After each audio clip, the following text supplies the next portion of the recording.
On pense souvent que le livre est un support pour les intellectuels ou pour les gens qui disposent d'une science énorme. Pourtant, le livre est un support qui nous permet à tout un chacun d'interagir avec lui, de recevoir des informations, de communiquer, de plonger dans un roman ou de voyager. J'ai souhaité présenter le livre et les différents usages que l'on peut en faire dans une journée. Alors certes, le livre peut être un support pour l'étudiant en sciences que son professeur va enseigner. Il va s'en servir alors pour apprendre de nouvelles choses, de nouvelles sciences et approfondir sa connaissance.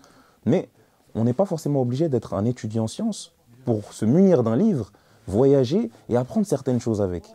Effectivement, on peut avoir certains livres qui vont nous accompagner dans notre journée, qui vont nous accompagner à des moments bien précis ou à des temporalités bien précises. Je pense à un exemple, les assises du mois de Ramadan, qui vont relater 30 justement petites leçons autour desquelles les différents membres de la famille, les adultes comme les enfants, vont pouvoir former un cercle de lecture et pouvoir justement s'enrichir du nectar de ces livres, des leçons justement qui sont dispensées dans ces livres-là. Je pense aussi à un autre livre qui va permettre à l'entièreté de la famille de se réunir et justement d'écouter, de tirer des leçons, des morales qui vont pouvoir utiliser au quotidien, dont ils vont pouvoir se saisir et justement représenter ces valeurs qui sont islamiques, les valeurs qui sont les nôtres. Je pense notamment à le livre de Siem Andalousi, Ces héros de l'islam, qui tient justement en quelques pages, 8 à 10 pages, certaines histoires de la tradition islamique, justement, qui vont pouvoir nous élever spirituellement.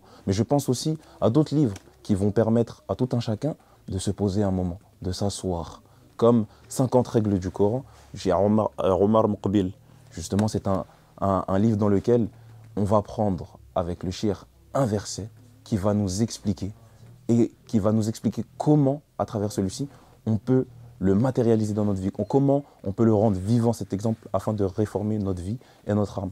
Alors le livre, ce n'est pas seulement un objet de science, ce n'est pas seulement un objet de voyage, mais on peut trouver tout un chacun quelque chose à y faire. Ça peut être un livre personnel, ça peut être un livre pour les enfants, comme les histoires que l'on lit avant le coucher, qui peut créer un rituel. Ça peut être un rituel qui peut se créer avec toute la famille en utilisant justement ce livre pour apprendre quelque chose tous ensemble.